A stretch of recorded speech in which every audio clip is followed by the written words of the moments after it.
Welcome to the Speak with People podcast, where we believe that healthy communication is the key to unlocking your leadership potential. We are the go-to resource for leaders looking to greatly improve their communication skills, whether it's one-on-one interactions, team settings, public speaking, or your digital communication. By improving these skills, leaders can create stronger connections and drive positive change within their organization. Each and every episode, we sit down with leaders from various fields, just like you're grabbing a cup of coffee with them. We dive into real, practical conversations. Our goal is to help you transform your communication skills so you can lead more effectively, build stronger relationships, and make a lasting impact. So grab your favorite drink, settle in, and let's learn together.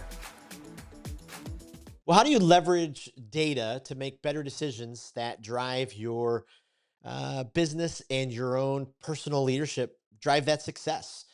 Data is more than just numbers. It's a resource that can give you a clearer picture of where your team is, where it's headed, and how to take it to the next level. In today's Speak with People podcast, we're going to dive into this. How can we use data to communicate? How can we use it to transform our leadership? And I'm so excited how we can turn data into a leadership superpower. Well, welcome to today's Speak with People podcast. I am joined by a longtime friend. I mean, we're going on, probably almost 15 years, maybe a little shy of there. And Dr. Brooks has just an amazing story. I followed along with him online all these years. I could go on and on about him in the introduction, but I'm going to let him share more of his story. Dr. Chris Brooks, welcome to the Speak with People podcast. I'm honored to be here. Thank you for having me, Jason. Absolutely. Well, I want to hit on your story a little bit. I would love for you to share who you are, what you do, what's kind of got you to this place, because you've had an exciting journey. It's been an exciting journey and also sort of a strange journey in many ways. Yes. Hard to replicate. Let's put it that way. Yes. So I'll start at the beginning, but I'll kind of keep it moving so we can, get to the topic at hand. So my mother is from Jamaica. She immigrated to the United States in 1964. She came straight from rural Jamaica to the campus of the University of Minnesota. My father is a rural farm kid from Iowa who was in the foster care system, actually. And he came straight from the foster care system in rural Iowa to the University of Minnesota. They met in 1967. I was raised in a very conservative, straight-laced home with a high value on education and morals. And I walked that line through my elementary years, through junior high. When I got to my senior year, I had been accepted to Stanford University. I had full ride scholarships to multiple other universities. And on a dreadful day in the month of October, I believe it was, or maybe it was September, I was arrested on the football field at my local high school, charged with 3 felonies, including attempted murder. Okay. Brought down to the juvenile detention center. And, it was this really interesting dissonance in my life. I had been accepted to the universities I applied to, including my school of choice. I totally thought I was headed off to college and was going to leave my old life behind because I had developed sort of a violent self. But it caught up with me my senior year. And I sat down at the juvenile detention center, watched the Twins win the pennant through the juvenile detention center window in 1991. And I really thought kind of it was all over. But miraculously and mysteriously, nothing hit my adult record. I didn't do any adult time, although I did commit a very heinous crime. And I took that opportunity and ran with it. And the rest, as they say, is history. So today I am a leader in the venture capital space. 6.5 years ago, I started the first Black-led venture capital firm in the state of Minnesota. We had great success raising money, and we made some pretty strategic investments. I exited that firm 3 months ago to launch a brand new firm called Clarendon Capital Ventures that will invest on the continent of Africa and in diaspora communities globally. Wow. So I know a little bit about leadership. I guest lecture at Stanford these days in sort of a weird turn of events, and I'm here for all of this. So welcome to my life. Wow, that's absolutely amazing. My goodness, what a journey to find yourself at, and here we are. So it's just incredible. I was just always curious. I always ask a guest when you kind of hear this philosophy of leading with people, or speaking with people, or leading or speaking at people. I love to know kind of what those first thoughts that come to mind. And I threw this one. I'm throwing you a curveball because I didn't put this one on the doc. But just with your leadership background, always just curious. Love to hear kind of the heart from our guests. Growing up in elementary school, I was the home run leader in T-ball. So you can throw me a curveball anytime you want. I love it. Um, when I think of lead with people or speak with people, I think the immediate thought in my mind is human centered, Mm, right? And I think that it's really important to remember for each of us as leaders, like we didn't get to where we are because we're so smart or so strong or so great or so whatever, right? If you're really honest and reflective and you look back at your journey, there's the sidelines are always filled with people who are helping out in various ways. Sometimes they're pushing you forward, sometimes they're holding you back. But yep. every experience you have with another human being along your journey matters. And the truth is also that if you're out in the workplace, you're constantly, literally speaking with people. Mm, So those conversations matter. They matter deeply. And as I think about my own journey, like even the story I just told, I could name a lot of folks that were involved in my life at that time. And I still talk to almost all of them today. Some of them have passed on actually, but because that's how important life on life leadership is. mm. So good. So good. Well, as a leader, then, as we kind of dive into using data to help us succeed, help us to forecast, help us to make decisions, how do you define data driven leadership? Like, why is this so important? How, if leaders aren't using it right now, like, help us walk through what we're missing out on. Data driven leadership, from my perspective, is defined as objective yet agile, right? It's Mm, objective because data driven means verified facts. It means sources that you can check and see that the information is correct. So it's objective, it's verified. That said, contexts evolve, indicators evolve. One day you might go into an environment and the data set says this and it's true and it's verifiable. And then, a storm comes through town. And then the next day you've got a completely different set of data. So you have to not only be able to anchor yourself in something that's real and verifiable, but you have to be open to the fact that things change all the time and you might have to reset that original foundation and sort of like roll with the punches as they come your direction. So data to me is a great place to set an anchor. You just have to remember there might be times when you have to pull up anchor and re-anchor. right. Right. Wow. Boy, that's good. I think about the different communication styles. Some people are personal, they like to tap into feelings. Some people are analytical, they love to tap into the data. Some people are intuitive, call the different ones. And for me, a lot of times, as being a super personal feeler type, four on the Enneagram, all that kind of stuff, I have to remember to kind of cross the bridge and use that analytical style sometimes to make, to be able to make sure I have some of that data behind me to go, okay, this is what I believe and feel. But sometimes, just what I believe and feel aren't going to get me across the finish line. And I need to have that research. I need to have the data that helps, back me up. What are some of the kind of common ways leaders misinterpret, misuse data in decision making? Like, we've got all this great stuff, but what are some of the ways that we're going wrong with it? I've been thinking a lot about this concept. It seems to me like the biggest mistake that leaders make is they lead the data instead of letting the data lead them. In other words, you can come into a problem with some embedded biases, some inaccurate assumptions, maybe even some preconceived conclusions that are all wrong. Mm, And then you're trying to make the data fit what you think you already know, right. um, which is highly problematic and almost always leads to a really poor conclusion. I prefer the way of sort of like letting the data lead. So if I'm presented with a problem and I'm trying to figure out that problem, the very first thing I do is I go to what is actually known and provable about this thing, whether that's a human Wow. being Right. or an organization, right? You have to start somewhere that, again, serves as like an anchor. Like these things are just true. They're just objectively true.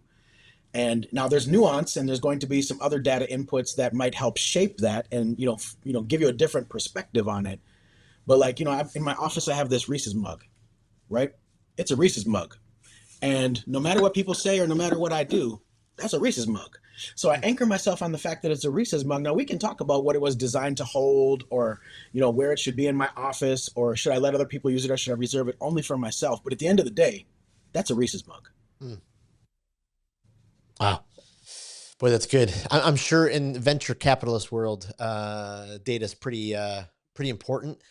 Uh, how have you used it with, the first company, or the first firm you started, and now with this one, how much is it like your partner? Does it drive so much of it, or, do you kind of, what percentage do you kind of keep it in its place to use as you're, leading through these firms?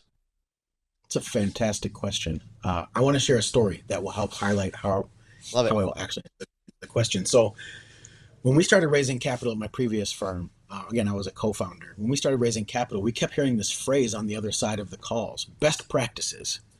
And over time, what we learned was what was being described on calls were practices that were best on the other side of the call, but they were not best on our side of the call. They were not best for the communities that we represented.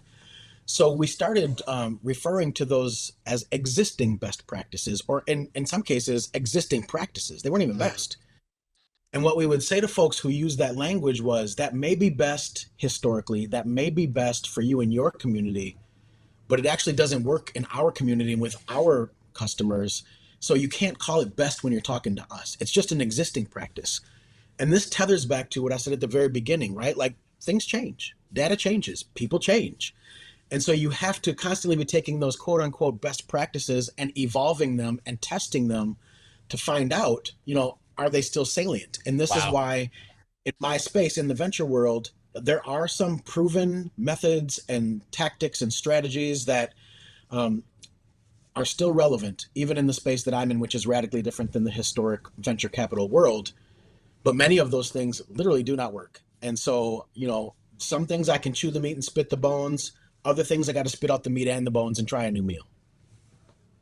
Wow.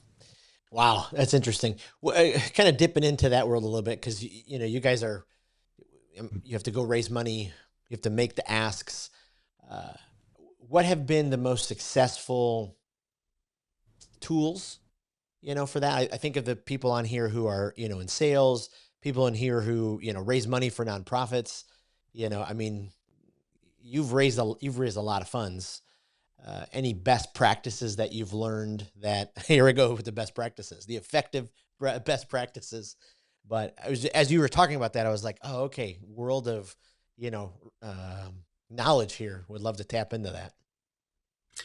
Yeah. So, what I would describe as like a best practice that stands the test of time would be one of them would be like living by your values, Mm, right? You set some core values up and you just say to yourself, to your spouse, to your family, to the world, like, this is who I am and I'm not going to bend on those. And when we're out raising money, or if we've got entrepreneurs that come to us raising money, we're always looking for values and therefore for values alignment. Um, wow. I have made a commitment personally to never invest in anything that makes the world a worse place. Mm, Right. So if there are opportunities that harm people or that are really detrimental to the living environment, I just won't invest in those things because it violates my values. My values are centered around trying to create a world where every human being has opportunity to human flourishing. And if I invest in things that rub up against that value, then I'm not living true to my values and I have internal dissonance. So I actually think that this is one of the values that is a sort of like an archetype for other values. Um, and you just have to stick to those. Even we've had many opportunities come our direction that would be fantastic return on investment opportunities, like we'd get our money out of them, but they'd leave the community worse off than when it came in. And I'm just not here for it. Like I don't want to come to the end of my life and have a long list of people that say you screwed up our community. I just won't do it. wow. Wow, that's powerful. So with your newest firm, you're investing, doing work in Africa. How did you settle on that? Where, what kind of led you down that road, to pick there and the location you did and all that kind of stuff? As previously mentioned, I am really focused on human flourishing. And so when you're focused on human flourishing, one of the questions that you would ask, or one of the data sets that you would pursue, would be, where is there not human flourishing? That can be sort of meted out by metrics around poverty indicators. There's educational indicators. There's a wide variety of clean water, all that stuff, right? When you take that as an aggregate, no matter how you disaggregate and reaggregate that data, Africa is struggling. Not because African people aren't brilliant, because African people are brilliant. Brilliance is actually equally distributed in the human population. So saying that a certain continent or a certain nation or a certain race is not as brilliant as others is not only ridiculous, it's theologically inaccurate. Sure. But the lack of human flourishing in Africa is at a scale you don't see anywhere else in the world. Oof. The African continent is going to add 800 million new people over the next 25 years. Wow. By 2050, 1/4 of the world will live on the African continent. And right now, the African continent does not have the infrastructure and capacity to receive those 800 million people and provide them an opportunity for human flourishing. So I chose my investment thesis and my focus based on my core value of trying to create human flourishing in the world, and a data set that said, if you get it right in Africa, you get it right for the rest of the world. Wow. Wow. As you're talking about that, we've had a former guest on the podcast, Dr. Mary Ritz, who's from Africa, now actually lives in Atlanta. And I was just thinking, okay, I've got to connect you to. She's just an absolute brilliant woman, does consulting and leadership training. But it was fascinating. She grew up in Africa, got her education, worked there for quite a while, and then she moved over to the States. But just listening to her story and just what you talked about aligned in my head. I was like, wow, this is okay. This is powerful. I get that. As you've received, pitches or people that have come to you, how important has them, being proficient with presenting their data, presenting opportunities that, brought the numbers alive been, as you've kind of been on the receiving end of, all the pitches that you have?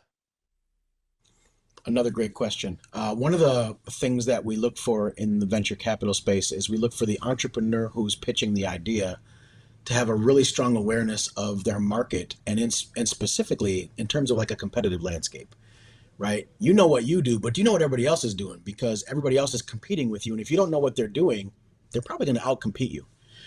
So we're constantly looking for an entrepreneur's ability to talk about that. Here's the size of the market. Here are the other folks trying to get this market.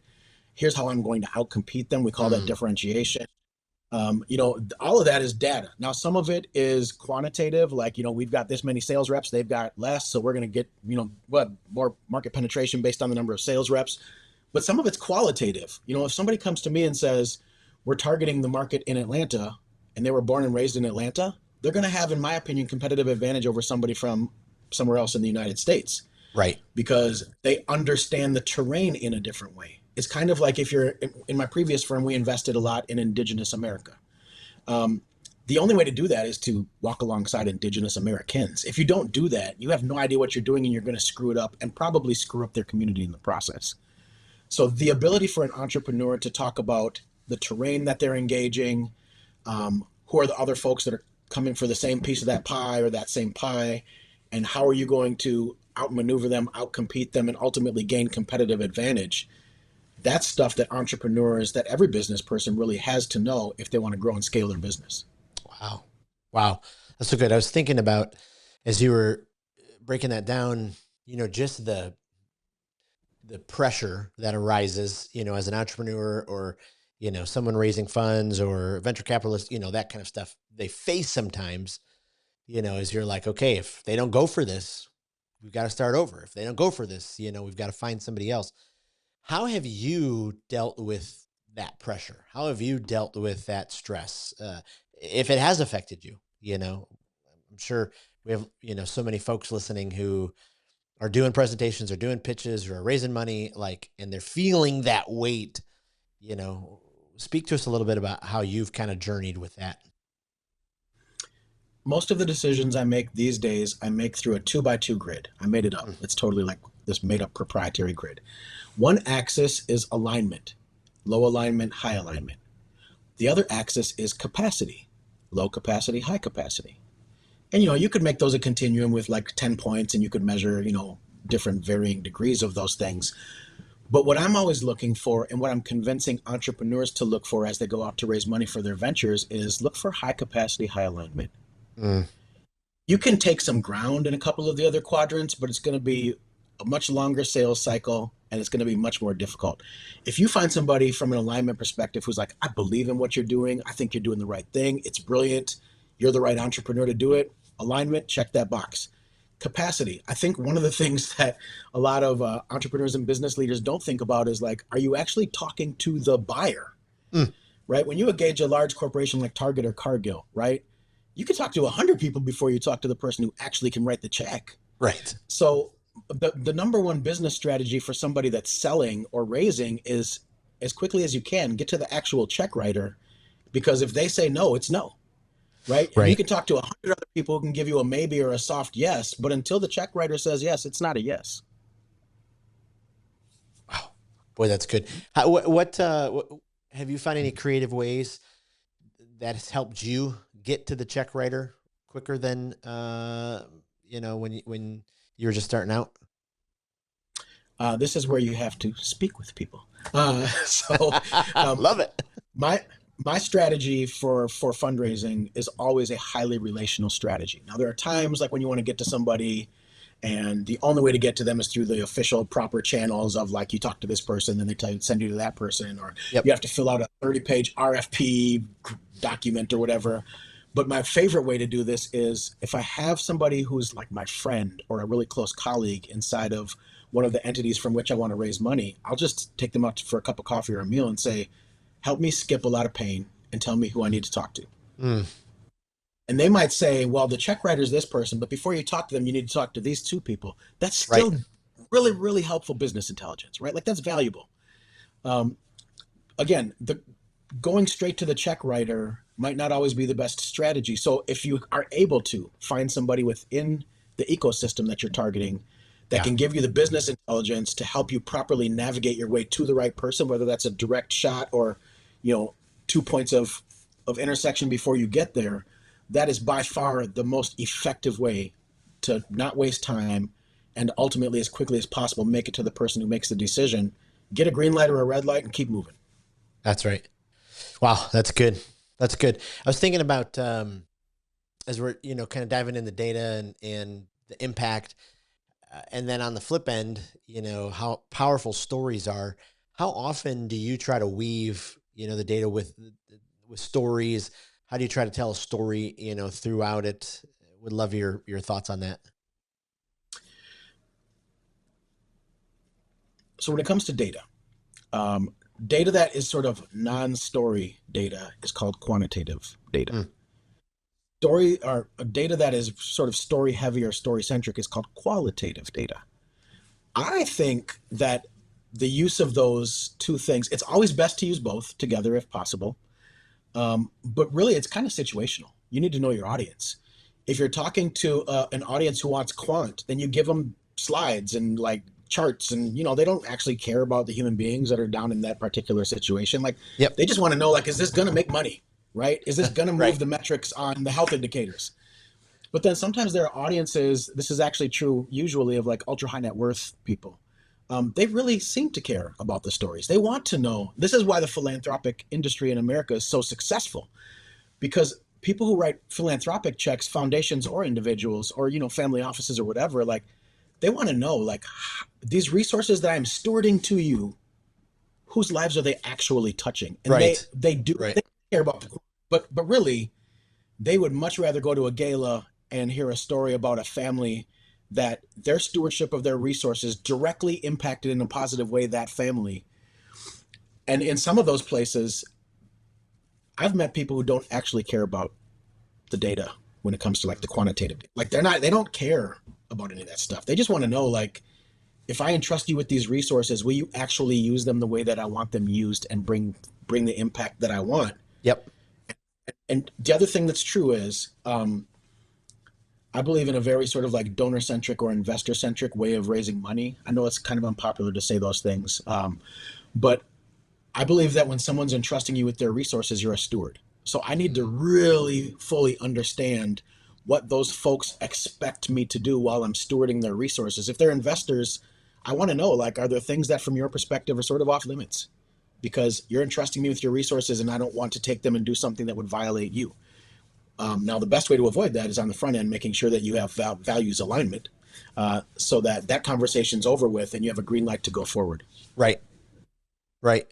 Oh, that's so helpful. I was thinking about, as you were talking about the raising funds and people wanting to know either the story or how this is helpful, riding on a bus with you and a group of other people in Ecuador many, many moons ago, and, just thinking about, I mean, we were there with Compassion International. And, I don't know too much about Compassion other than I've sponsored children through them for years. But just thinking about, as we walked those villages, those towns with no power, no electricity, seeing the children, with their Ziploc bags and the letters from their sponsors, just thinking through how well Compassion tells the story, how well they, kind of hit on all ends that way. And just what you brought up, I'm like, oh my goodness. As you were speaking, I was like, okay, it came right to mind. It was such a incredible experience. Well, let me just share. You've got Compassion and World Vision. They're kind of like the two big child sponsorship organizations in America. I was an executive with World Vision. So a lot of the way that I view this is was taught to me by World Vision. And World Vision has over 3 million individual giving units, last I checked. And the reason they're able to achieve that is because the majority of those individual giving units are sponsoring a child or a few children, which means there's a direct connection between the stewardship of the resources and the impact it's having. And the closer in proximity you can bring without physical proximity, the person that's investing or the person that's donating to the person that is benefiting from that investment or those donations, the more likely it is that you're going to have retention, right? So in the first organization where I raised investment capital, I built strong relationships. Um, some of those relationships come with me, right? Because they're my personal relationships. And I've never met an investor personally who didn't want to know in some detail, like, what in the heck are you doing with the money? Yep. Yep. Absolutely. Wow. That's so good. So from a team aspect, so if I'm leading a team, I'm a part of a team, how can data help improve, team communication? Are there practices? Are there, different opportunities for us to make sure we're using it that can help improve, the way that we function as a team, the way that we move forward, the way that we communicate with each other? What do you think about that? I'm a huge fan of using data in team development, team formation, also individual development and formation. There are tools out there. Sort of the longest, most historic one is the Myers-Briggs, but now you've got the Enneagram and the Strengths Finder, and you've got all these tools. I Yep. believe that those tools can provide invaluable data to an individual like you or I, right? We can learn our strengths, we can understand our temperament, we can understand our motivation, we can understand, how we show up on a team. So that's the individual side. But on the team side, if you plot out a grid of like all your team members, I'm actually certified in Strengths Finder. So I lead strengths retreats. And you get 5, 6, 10, 12 team members on a grid and you just plot out all of their strengths. You can look at that grid and you will see what's going to really, really get done well and what nobody's going to do. Wow. Yeah. And again, that is invaluable business intelligence for a team so that you have to plan for, okay, well, there's going to be a lot of sort of like overlap and potentially even redundancy in these areas. So let's manage that. And there's going to be a lot less activity and potentially some gaps in these areas.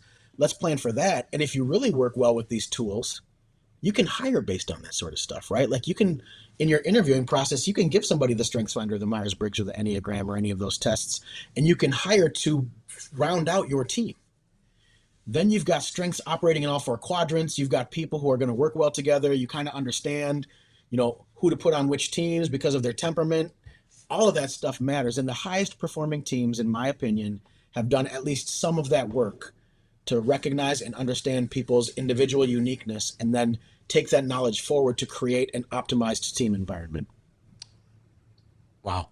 So good. It's amazing to me as I go and work with teams, how many have not just taken that step. I've worked with some Fortune 500 banks, companies, banks, and as I'm talking with their teams, I'm like, okay, hey, have you guys which source have you used? Like many of them ones you've mentioned, Meyer Briggs or Disc or Strength Finder. Many have they just have not done that, and I'm like, okay, like maybe that's the next step. being able to know exactly where each of your team is, and it just opens up these massive doors for each other. It's just incredible. uh, what do you think when it comes to team leaders kind of holding their team accountable, kind of based on the numbers? I mean, obviously in the sales world, this is huge. As fundraisers raising money, how important is it to kind of have that set goal? Okay, here's the number, here's where we're going. But what's the process then of a team leader or a team member going, okay, how do I march towards that goal? Where do I keep my focus? How do I keep my eyes on it? What if I don't hit it? What do you think about those areas?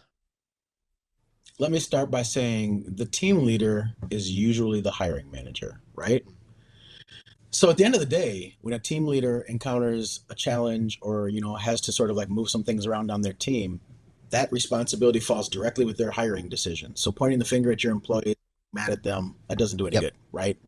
Hired those people. So my way of approaching this is taking a very human-centered approach. Look at the data, understand who the person or persons are that are in front of you. And then if you encounter a bump in the road, you sort of revisit the original data. Like, so, okay, here's the bump in the road, but here's what I know about this person. And if you're a really good leader or manager, you might even have a little bit of like personal information about these folks, not by digging on social media or doing any of that stuff, but like talking to them, Yep. speak with people. So you sit down and you understand, like, okay, well, they just had a new baby in their home and they're not getting a lot of sleep. So that doesn't excuse that they're snapping on everybody at work, but it does help it make sense, and it helps you have the appropriate conversation with them, not bringing any false assumptions into the conversation. So Yep. there's, again, it's always qualitative and quantitative. There's the quantitative side of they took these assessments, here's their temperament. I know that when they get put up against the wall, last second deadlines, like they're going to snap, they're not going to do that great. Then there's the qualitative side of they've got some stuff going on in their personal life and they might just need a little bit of grace, or I might need to encourage them to like take some time off until they figure that out. Wow. Absolutely. Gosh, it's so good. Let's finish just with this idea. So me as a leader on my own, as I'm looking at my own development, my own growth, what are some areas that I can, kind of use the data to make sure that I'm moving the ball forward, kind of pursuing performance and growth in my own life? I think there's something to be said about just general alignment. So when I take assessments, I take those assessments and I put them like on one side of a plotted grid, right? Like, okay, analytical, woo, strategic, achiever, relator, right? Then on the top of that grid, I might put like, I want to get my doctoral degree by this year. I want to have this much in savings by this time. I want to achieve these goals by this time frame. I'm not saying like red, yellow, green those, although I have definitely done that because I'm super type A plus. But you can sort of like zoom out from that frame and you can see like, okay, that's going to be a challenge. I'm going to do that in my sleep. That's going to be challenging. Well, the things that you're going to do in your sleep, right? I'm not saying put them on autopilot, but you're going to do them in your sleep. Right. So I would deprioritize the pursuit of those because they're going to happen whether you pursue them aggressively or not. Mm. I would prioritize the pursuit of the really important stuff that's going to take more work. And if you manage your energy and your time so that you're putting more time into the things that you're less likely to achieve and less time into the things that you know you're going to achieve, then you're probably going to achieve it all, right? Because what you've done is you've taken your personal resources yourself and you've allocated it appropriately into the buckets that you need to achieve. So what, like from a data perspective, I think being self-aware, knowing yourself, understanding how you're wired, knowing how much sleep you need, what kind of food you should eat, Yep. knowing what the demands are from you from your spouse or your partner or your family, understanding how much travel is okay and when do you hit that threshold, and trying your very best to never go over that threshold. Yep. I missed one birthday party for my youngest child. One. She's 14. I missed one birthday party, and guess what? She brings up every year because that was one of those, like, that was an oversight. I'm actually more than an oversight. That was a huge mistake on my part. I was out of the country, and it actually doesn't even matter where I was on planet Earth. I missed my kid's birthday, and that Yep. left a mark. Yep. So how do you avoid those things proactively? You just have to take a look at your values, take a look at how you're wired, take a look at it's like rocket science in some ways, but you're the rocket scientist of your own life, so you get to Wow. decide. And I just had to make some different decisions about prioritizing my loves. And I love my daughter and my wife and my other children and my new grandson more than I love travel, Yep. more than I love raising capital, more than I love investing. So I'm going to prioritize my family over the opportunities that come. And when they come into conflict, my wife has veto power. Yep. Wow. So good. So powerful. Uh, we're building this online communication library, speakofpeople.com/skills library. Leaders can go and they can access this giant spreadsheet with all of our guests, amazing recommendations. So I'd love to ask you some rapid fire questions and get your thoughts on there. Is there a speaker? We talk about speaking a lot on this podcast. Is there a speaker who, for you personally, every time you hear them, they just kind of check off all the boxes, fill you up.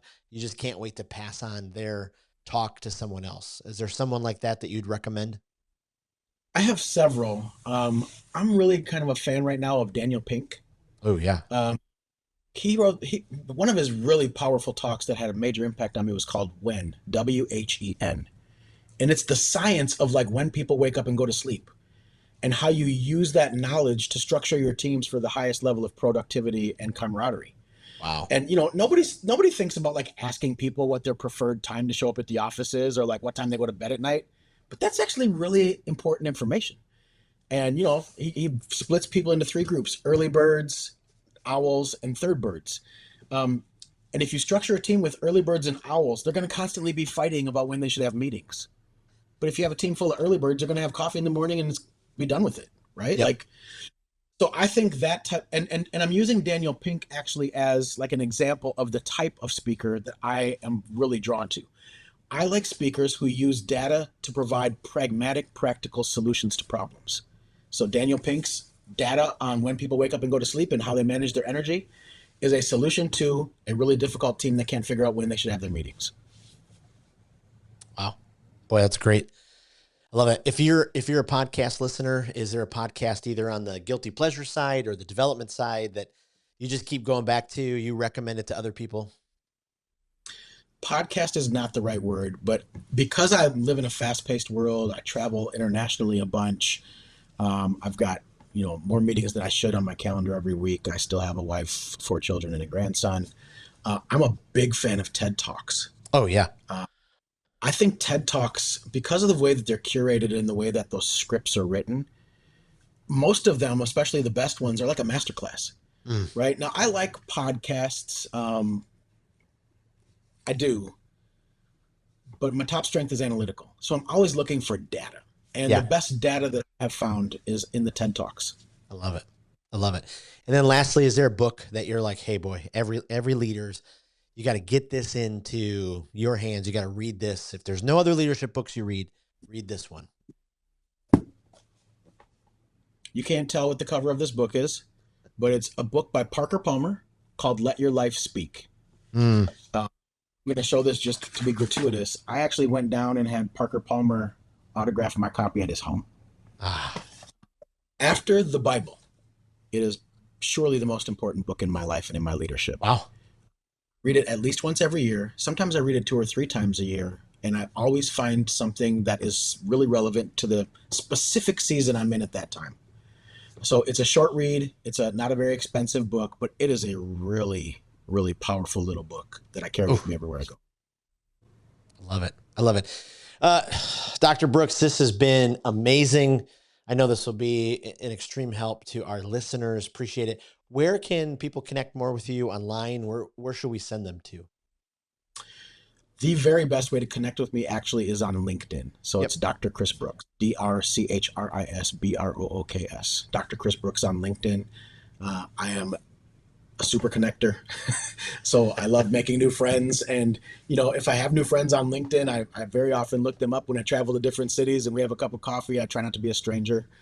So LinkedIn is surely the best way to find me. And, just a shameless plug, I released my first book this year. It's called Omawale. And so I would love to give more information on that at some point as well. But LinkedIn is the place to be for me. Awesome. Well, we'll definitely put that in the show notes, put your book in the show notes, and we'll put that in our Speak with People Facebook group. And I can't thank you enough. You're absolutely brilliant. I've thought that for years and years. I've learned a ton from you over the years, and I'm looking forward to being hopefully in Atlanta sometime soon so we can sit down and grab coffee. That'd be amazing. No, for you, I'm not doing coffee. I'm going to buy you the steak of your choice. Brilliant. Well, I'm getting there then. Okay. Thank you for listening to the Speak with People podcast, where we believe that healthy communication is the key to unlocking your leadership potential. Thank you for leaving a review on Apple Podcasts or Spotify. And thank you for every like and every comment. Every single time you cut and copy a link and send it to a coworker or a friend, it absolutely means the world, and it helps each other transform our communication skills. Lastly, don't forget about a great resource that's available to you: our communication skills library. At the end of every episode, we ask each guest their favorite speaker, their favorite podcast, their favorite book, and we've compiled all of those resources together to give you an amazing library to continue your growth and development. Thank you again for being a listener and for being a part of the Speak with People community.